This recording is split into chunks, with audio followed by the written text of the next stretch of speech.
באירלנד הרחוקה היה לוחם אביר אחד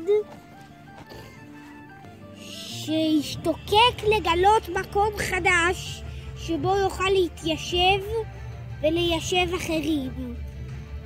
הוא החליט לצאת למסע גדול ואימתני שבסופו של דבר יביא אותו למקום חדש בשם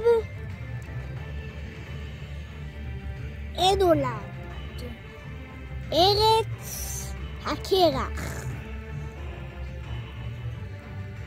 הארץ החדשה, המסע הגדול שלו. נשמע עליו.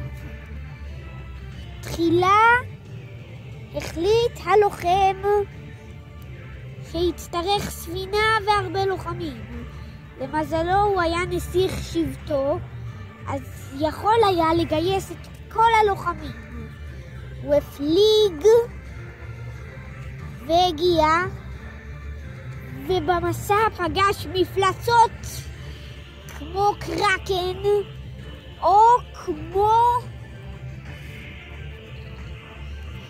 תמנוני ענק או כמו קרישים ענקיים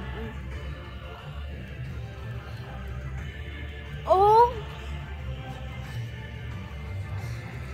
חסילונים רעילים בגודל של שולחן.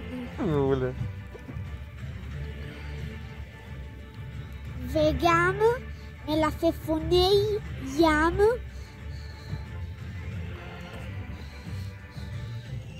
שידעו לדקור והיו בגודל של סוכה שלמה. וואו. אבל למרות כל זאת הגיע לארץ הקרח, זאת אומרת הארץ החדשה. שם הוא הקים המון יישובים והקים ממלכה גדולה בשם פורטוגל החדשה. וזה סיפורו. סיפורו המלא ראוי לציון. נספר את הסיפור שלו עם המלפפוני ים. לא. עם הצלופחים החשמליים הענקים ששכחתי לספר עליהם. יום אחד, ביום יפה אחד, כשהלוחם הפליג,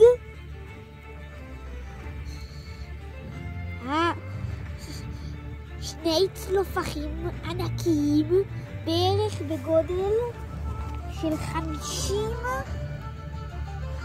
פילים, התנפלו על ספינתו.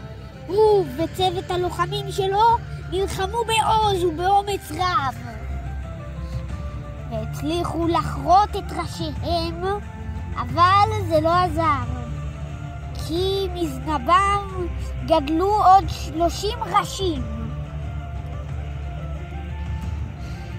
הם כרתו את כל 30 הראשים וגדלו 60 ראשים.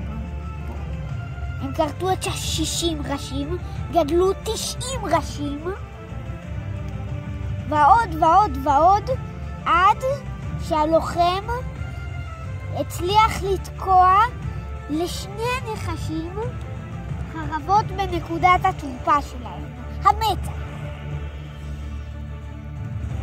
הצלופחים שקעו במעמקי הים והספינות היו יכולות להמשיך.